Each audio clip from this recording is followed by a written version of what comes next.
morning, everybody. Good morning. Good Morning. Hello, morning, hello. good afternoon, good evening, wherever you guys are joining in from. Absolutely. course. Good night, even.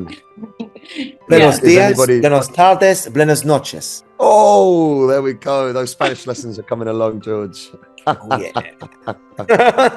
Now we All just need to right. do it in Shruti's language. Okay, sorry. Yes, let's No, go. mine is going to be, yeah, 9 languages. so many. Yeah, so many. Indeed. Yeah, it'll take about 20 minutes to cover all of them. All right. So, Pablo, we are going to talk a lot about inclusion in school cultures and education settings today. So, the first question goes to Pablo. From your experience, what is the single most impactful shift that leaders can make to ensure inclusivity is not just a policy statement, but a part of education's DNA? Yeah, we're starting off with the easy ones, obviously, right? Blimey. No, not easy at all, I don't think. I think this is a very relevant topic, perhaps even a very hot topic. I would say, to answer the question quickly, I would say that the most impactful thing a leader can do is training, read, be informed, have different perspectives on it all, because inclusivity, well, to me, it's about making everybody feel included. And in a sense, it's a bit ironic because, to me at least, you have to look at everybody in the same way. And I think if you have the same vision towards everybody, then you're not discriminating anybody against that same vision, against that oneness. So I would perhaps say start by just being as trained as you can with it, read up on it as much as you can, read up on different people who are doing lots of very interesting things upon it. In my local area, I know that there's already a few people whose topic is that, who they're all about inclusivity, and I'd be happy to kind of like drop the names down later on or whatever. In short, just stay informed, read up, and learn from others, really. That's amazing. George, what do you say?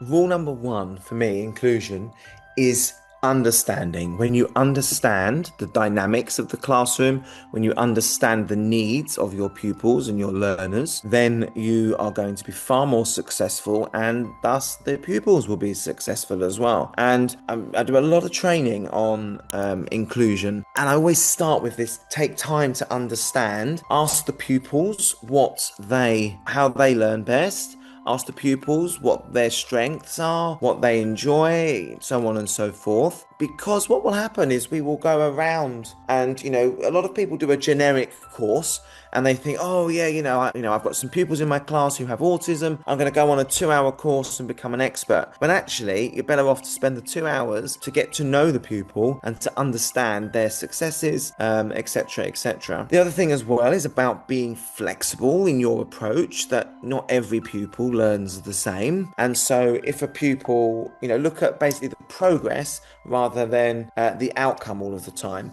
For example, if you were talking about, let's say we're going to do instructional writing and the pupils are writing instructions, rather than saying we're all going to learn how to make pancakes as the instruction, the context, if you know that there's a pupil that really gets excited and has enthusiasm about aeroplanes, then, they may choose to have that context of, I'm going to teach you how, I'm going to write instructions for making a paper aeroplane, which therefore means it has their buy-in, it gives them purpose, and they can reason and recollect with it, thus being included. If we stay as teachers and practitioners say, oh, no, we're only going to do it like this, then we're not helping the pupil to be successful. But if we move and shift our mindset a little bit and just say, well, you know what, I'm going to be measuring that progress. I'm going to be seeing, I can identify the pupil can use this, and this. Yes, they can write instructions. The context is irrelevant.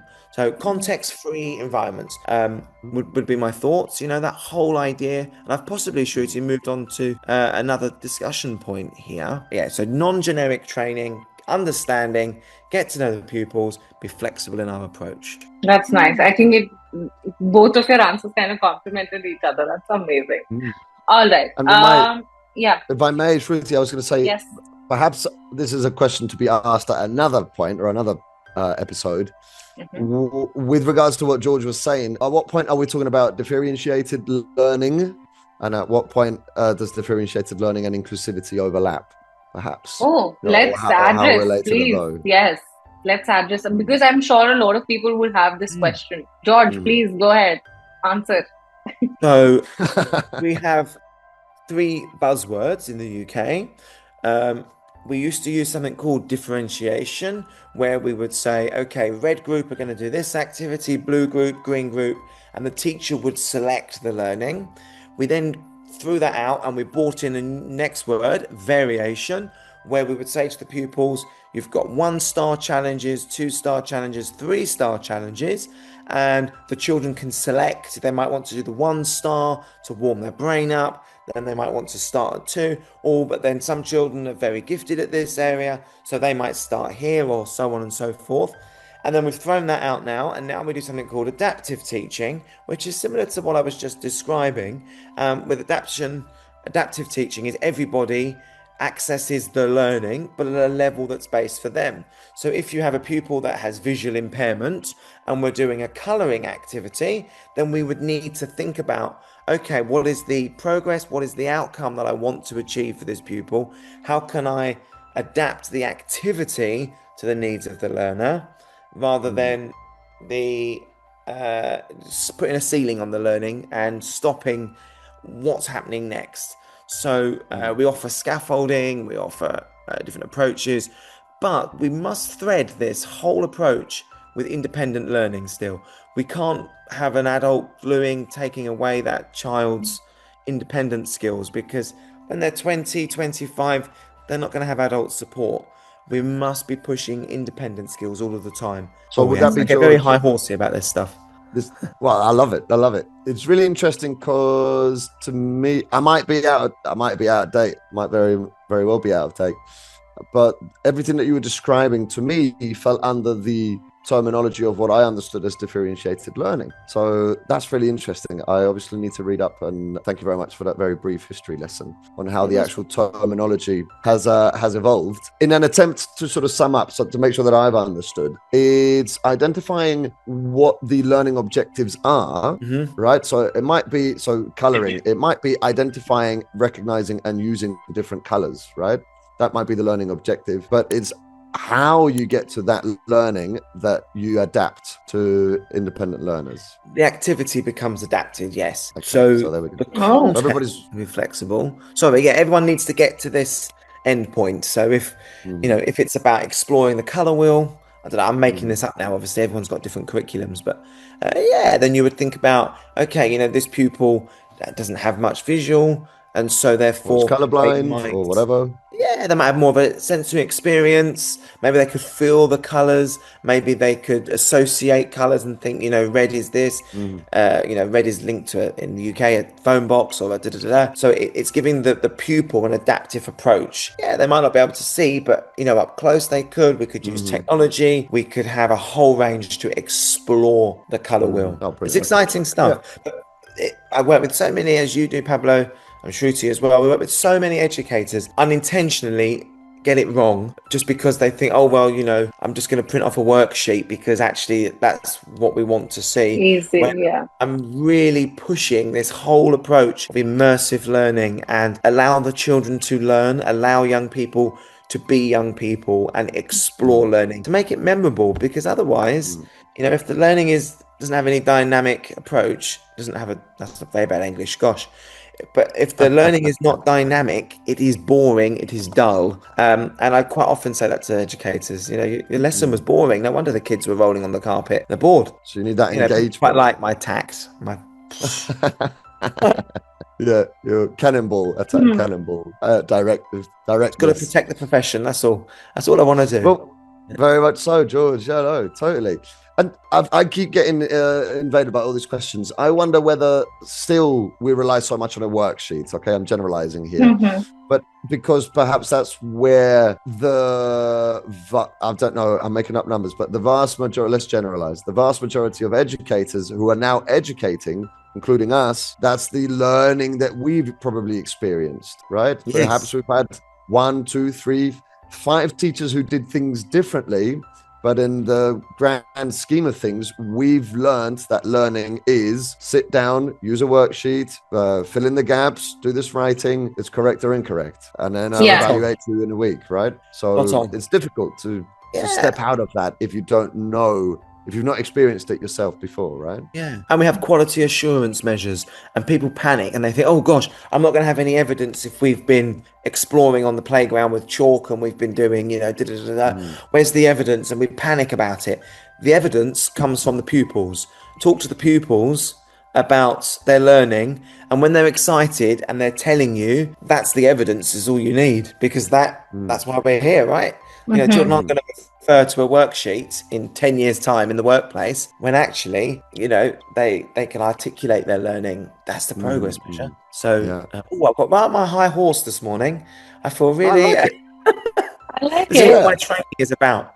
It's been a while. It's been a while since we've seen you up on your high horse, George. Yeah, Good. it's good. But Good I think to I'm see just you back up thinking, on it. Shruti, I'm looking at doing my next. This is to be edited out, but my next course with you guys, I've got the wellbeing one that we're just finalising now. But my next one is supposed to be on adaptive teaching. But actually, I'd like to do it on this kind of whole dynamic learning, bringing learning off the page. Okay, I have a question for you guys. We do talk about adaptive learning. Teachers should not just work on a worksheet or just don't whatever, all of these things. Great. Let's say a school in Africa or India or let's say Bangladesh, although Bangladesh is good in GDP, and any of these developing nations, they do not consider inclusion. I'm talking about inclusion as important as it is than just providing them with education so that they learn and then they get a degree and then they get a job. So if you guys were to tell somebody about inclusion being as important, let's say, as a degree, because it is 100%, what would you say? Well, what's the purpose of what we're saying? To convince them, to make them understand that inclusion is as important as a degree. Yeah, because we see even, let's say, I'm not even talking about 10 years, 5 years ago, even now, actually, in classrooms, even now, they are not as aware of things. They don't know what inclusion is. Inclusion could be your caste, your religion, your, biological, inclusion, your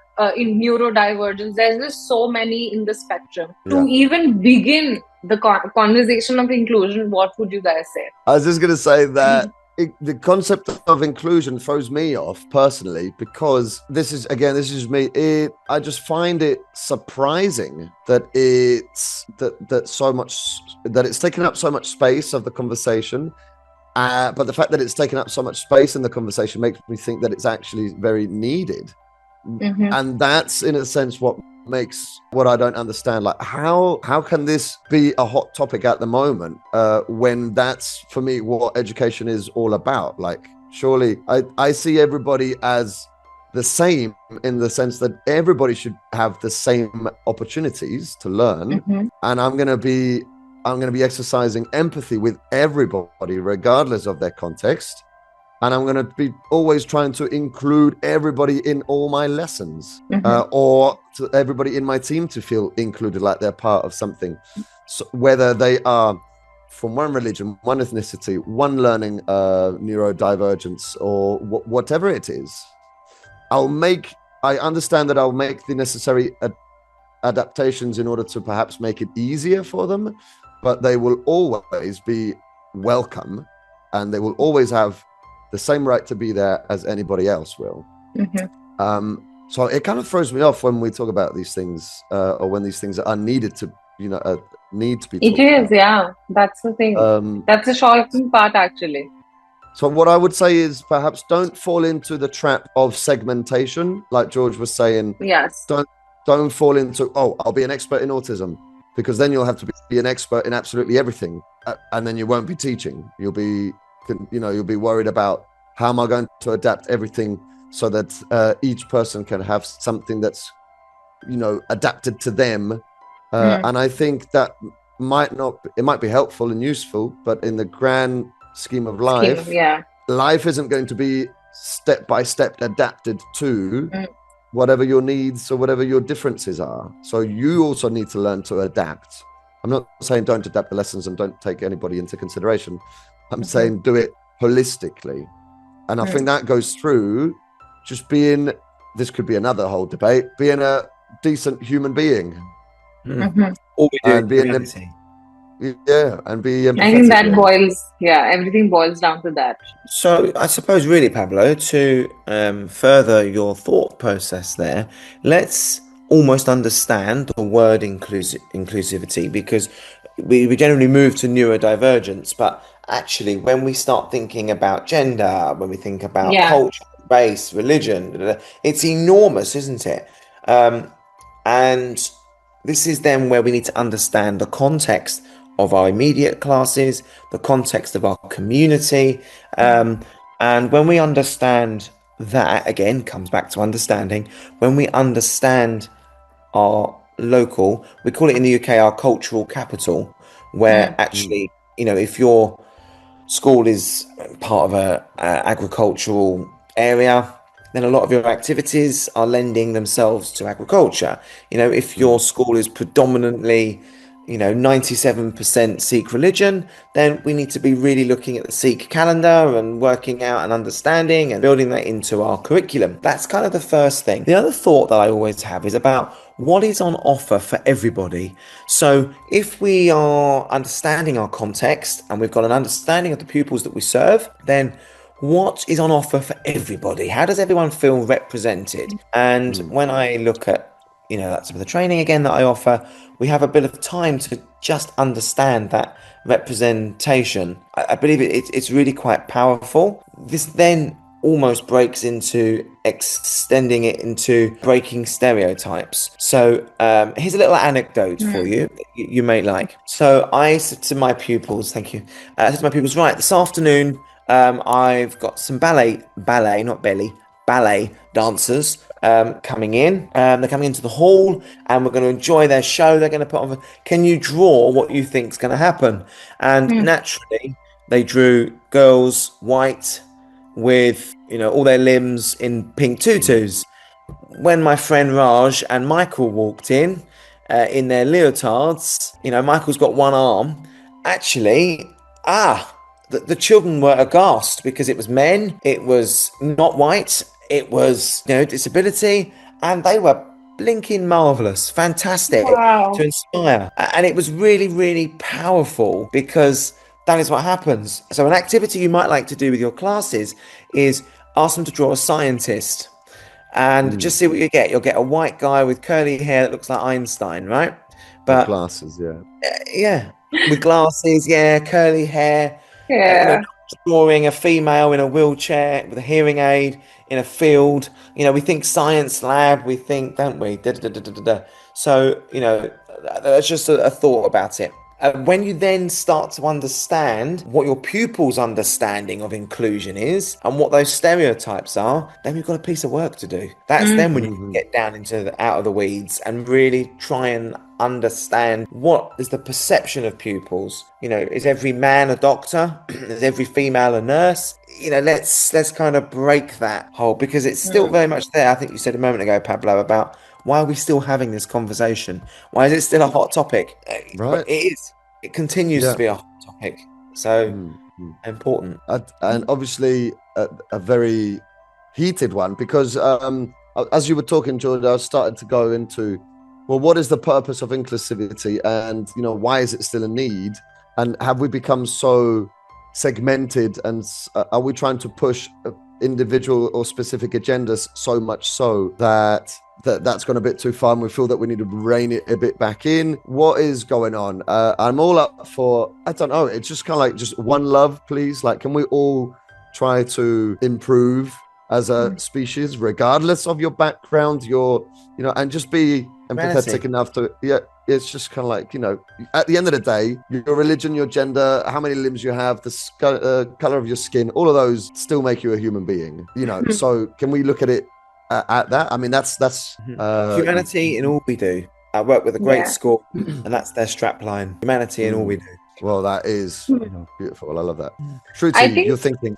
Yes, I'm thinking. So, Pablo, I think the background and the work that you're doing, or let's say how you've been brought up, all of these things kind of equate to you thinking, why are we even having this conversation? And you're absolutely right. We are a lot more segmented than we were before, let's say even 20 years ago. We're a lot more. Right now, everybody wants an identity, needs to be attached with some kind of agenda, is what I think. I'll give you my example. Nobody, when they hear about me, they don't think of a 29-year-old girls in this space. We can talk about glass ceiling breaking and then, removing the stereotype and everything. It happens every day. Even, I think I told you guys, even when I'm driving, it happens. So lot of these biasness, lot of these things are a lot to do with culture. That is one. How are we consuming things? Consuming also means what are we watching? What are we favoring? What is the media showing?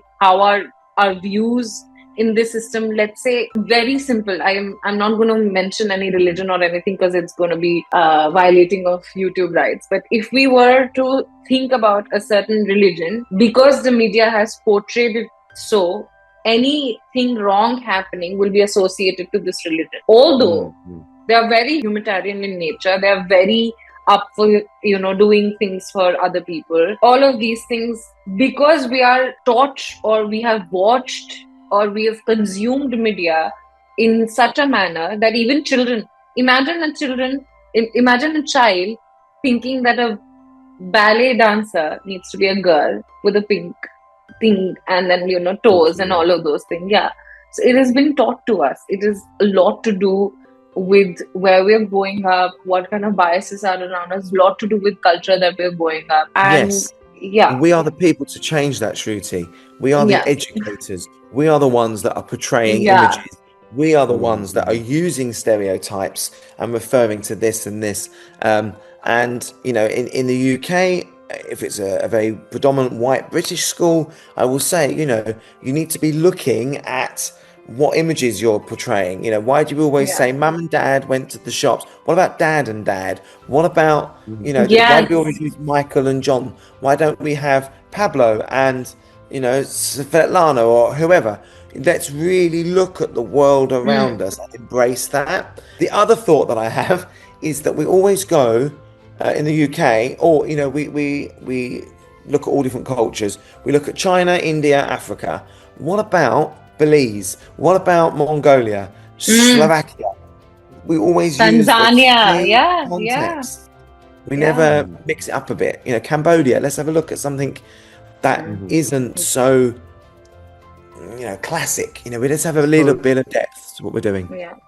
Also, media run. I think I can also understand the challenges of including everybody, and then you always are exposed to being tagged as, you're just including people from different nationalities in the front cover of your page just to tick off the inclusivity box. Yeah, a lot of people. So that it's not about that. So is it perhaps easier to teach or to demonstrate having an open mind and to challenge and question? So if I say ballet dancers, what's the first thing that comes into your mind? Okay, can we challenge that? Is there a possibility that can be different and that's not the standard for everybody? Shouldn't that be something that we should be teaching, maybe? I think it opens the floor to a lot of imagination. That's something that brilliant. And when you come across somebody of a specific religion, then you don't automatically make a judgment on them based on their religion. Yeah, I think I've seen a lot of kids not asking questions because of course they're influenced by adults by making judgments and everything, but even when we talk about any organizational culture, be it education systems, everything is top down. Anything culture is always top down. So if we see or kids are seeing maybe teachers or leaders asking questions, relevant questions, if you don't understand anything, let's say a person doesn't understand that, how can a child have two dads? Okay, that person cannot, the child should be encouraged to ask the question politely, maybe, how is that possible? I knew that there needs to be a mom and a dad. Then the conversation then starts opening up without it being irrelevant and, heat of the moment kind of a thing if we ask right questions. Yes, and you're right. As educators, we should be confident enough to answer them, Yes. without an opinion, but just, stating the information, stating the facts. I try as much as possible to expose, when I teach in the classroom, my pupils to some really wonderful and wacky parts of the world. For example, the children are fascinated. We were studying athletics, so we were doing throwing. So I said, okay, let's have a look at shot putters. And we started with females, Olympic females. Then we looked at the Paralympics, and then I thought, actually, when we do jumping next week, the next unit, I'm going to start with Paralympics, because why do they second? Why is it Not the first? Yeah. Not the first, because you assume, I did it. I went male first, male throwing, female throwing, Paralympic throwing. No. Subconsciously, no intention there. It's just what happened. I've done it in my head, as you say, Shruti, but actually I'm better off to, expose the children, first of all, to Paralympics first and so on and so forth. But just, be aware of this, I suppose, is our advice. It is. I mean, it's a very big topic because you can take it so many different ways. And I think it can and is interpreted in so many different ways. Because, inclusivity, I suppose you could take it to the point where you could say, oh, well, it's about being represented. But then at what point do you become so represented that you are pushing your own agenda, et cetera, et cetera? So, yes. Let's just try and be human about this, fair about this. Yeah, just keep an open mind and encourage that in the learners, I would say. Yeah. And, as a leadership team, as a school staff team, as a student council, whichever teams you wish to do, think about those different types of inclusions. Think about, all of the themes, cultures, race, and then sort of spiral, almost mind mapping, what, when, why, who, gender, whichever way you want to go. Yeah. And what does that look like for your context? What is that like for your setting? And so this perhaps a tangent, but when if it is, let me know. When I work with academic managers and their teams, you have obviously people, well, depending on the team, but you have teams that are very eclectic and teams that are very similar, let's say, with regards to culture, background, etc. But the work that you do in order to build a team, that we do to build a team, goes through the same phases. And those phases are identifying what values first unify, first share,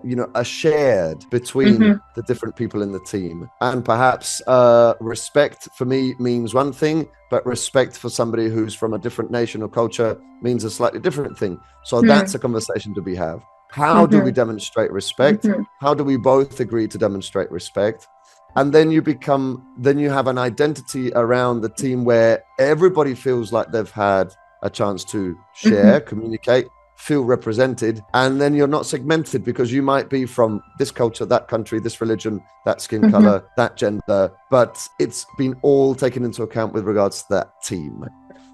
So perhaps that's something that could be extrapolated to the classroom, and perhaps that's something that should be extrapolated to other organizations, and perhaps I'm not going to get too political, but about the world. And that goes down to sum that up, that goes down to values. We go down we normally go down as those values. Yeah, I think it's every time we talk about, I think all of the episodes that we've talked and we have gotten in conversations with different things, everything boils down to values, and I actually love that. And it comes from discussion whatever discussions that we've had. And in the end, we always say, and this is very natural that I have just noticed, everything boils down to value, and that is what we end up as a conclusion. Yes, you are spot on. Hence why a school needs to be really clear on a setting, needs to be really clear on what are its values, what is its vision. Yeah, you're absolutely right. I think mostly, even organizations or education systems, they just have got values as as few lines maybe on the wall and their diaries and their Words that we throw around. stationaries. It's very, very, I know it's difficult. I'm saying this out loud. It's very difficult to be value driven, but it cannot happen in a single day. I think it happens in smaller actions and conversations every day. Even with children, even with your colleagues, your leaders, even if you're in training program, anything.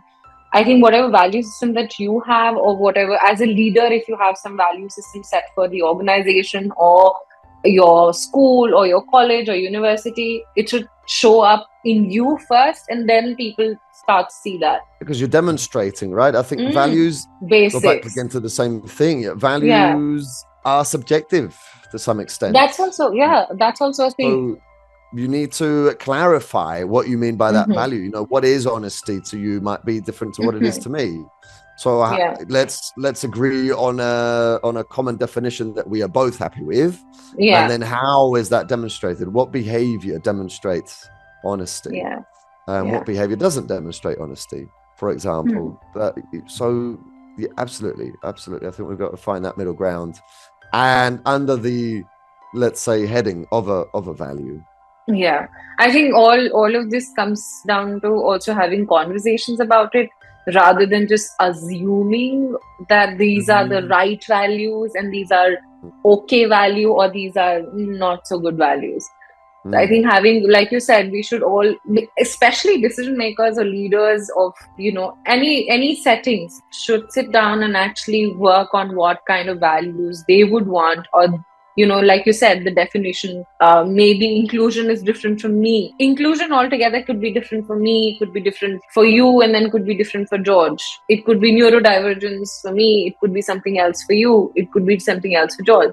So maybe conversations need to happen. Yes. And if I'm just throwing this out, just because we're enjoying this a lot, this discussion, because we love doing this. I was just thinking something practical that whoever's listening can take away and start working on this. Just get yourself from the internet. I'm sure there will be an available list of values. Just get yourself an available list. Okay, excellent. There we go. So do I. Perfect. And there's on my website. Oh, there we go. Go on to George's website and find the list of values. And what you could do then, perhaps do it with somebody that you're working with, because if try doing it yourself as well, see what happens. Out of all those values, choose 10 that feel represent you, or you at work, or how you want to lead. Choose 10, then get rid of 3, then get rid of another 2. Yeah, get them right then down. Then get rid of another 2. So you do 10, eliminate 3, 7, eliminate 2, 5, eliminate another 2, 3, and then those 3, put them on a ranking of importance. I'm going to do this. Try that exercise and see how that works for you. I'm going to do this. I'm going to share you guys the result also. I'm going to do this. That's very, very thoughtful. Let us know, Shruti, how that goes. Yeah. Let us know. I'm going to do this. I'm just having a look then with that in mind. I've definitely got a list of values. I can't find it immediately, but I will definitely this will be a very honest exercise. If people actually do it really, like, with the intention that they need to find their top values, it's going to be very honest. And the question that often comes up is, well, in what context do I think about these? Because I might be different in my personal life than I am at my workplace, or I might be, my standard suggestion is, okay, well, maybe you can do it into different contexts, or just try it out. I think ultimately, or at least in my experience, I've done it personally because when I'm at work, I'd like to think that I am still me. Yeah. So the That's same beautiful. values still govern me at work, and when I'm connecting with people at work, you still get me. If we were just mates outside, you still get the same person. We'd just be doing different activities, but the same values govern me. Again, experiment, and there's no right or wrong answer. See what resonates. I'm going to do. Actually, I'm going to have a team exercise on this, not an exercise like a mingle session on this. That would be something. And I'm urging all of y'all, if whosoever is watching to do this is going to be exciting because I'm going to do this for sure. This is Yeah, very that nice. It is beautiful work when you get to work. I love it when you get to work with an academic manager or a director and their team. Just creating the space to hold this conversation is amazing. Is amazing because That's they start lovely. identifying values and then we've got the same value. Yes, but what do you mean by this and what do you mean by that? And then you start to understand, like George was saying, you start to build on the same page, everybody on the same page. It is marvelous thing to see happen, and I wish more conversations like that happen more often. Also, bear in mind that your values you might feel more represented by different values at different stages in your life. Yes. Or in different contexts. So I think it was Che Guevara, I can't quote, but he basically died for his values, right? Because he say something like, I'd rather die a free man than live a slave all my life, or something along those lines. I would say very heroic, but when we bring that to our day-to-day lives, be careful to not become a slave of your own values. Don't become so inflexible and so rigid and so stuck to your own values that they don't allow you to adapt, to change, to include. So that's why I mean that depending on the different stages of your life, your values might feel like they've changed somewhat. And I'm very sorry, George.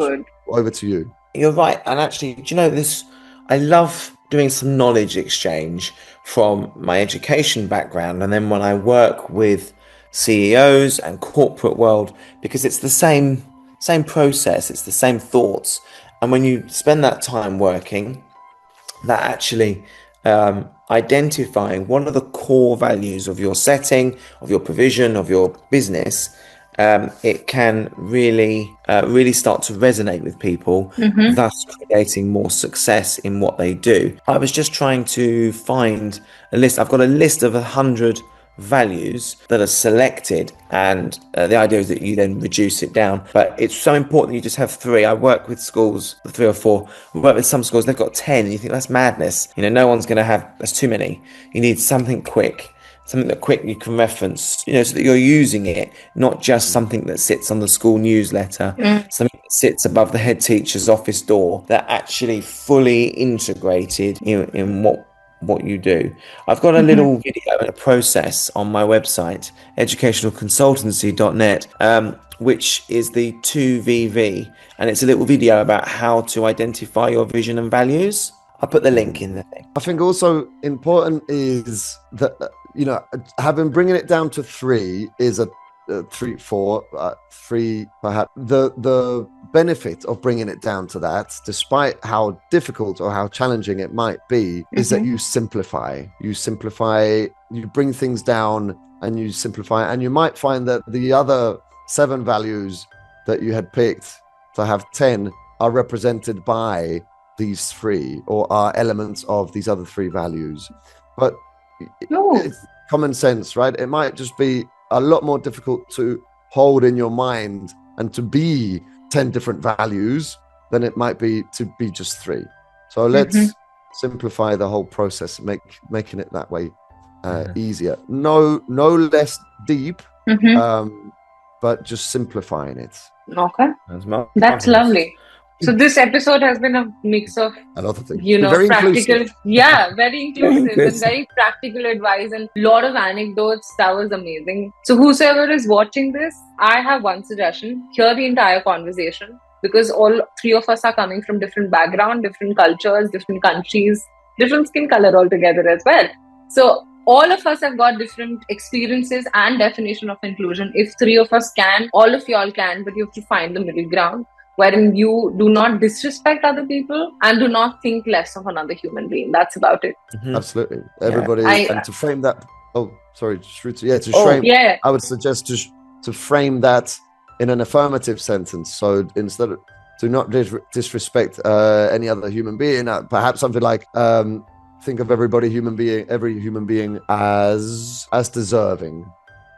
Yes. As deserving of love, nice of dignity, as deserving. Oh, gracias. I'm all in. Oh, I was thinking more when you said deserving, as in if they don't show you the respect, then you don't give them the respect because it's non-deserving. But as in the reciprocal But I prefer your version. It's much kinder, much more from the heart, Pablo. Yeah. Oh, well, thank Everyone you for sharing with me. deserves, yeah, but everyone deserves those values of what you choose. I suppose my summary would be about understanding your context, understand the community that you serve, understand how to represent the community, and how to represent and expose the community to maybe minorities and situations to break stereotypes, would be my thoughts. And definitely be really clear on what these values are for your settings. In the chat, I've just put chat's there for Yeah. me. I've just put a little video link. It's about Yes. halfway down. Yeah. We'll put it in the description. Okay, so thank you so much both for having this lovely and very, very thought-provoking conversation. Loved it, and I hope everybody else do too. You Thank too. you Thank very you so much, much, Fritzy everyone. Have a George. great day. Always a pleasure. Thank you very much for Always. watching. Cheers. Okay. See you next time.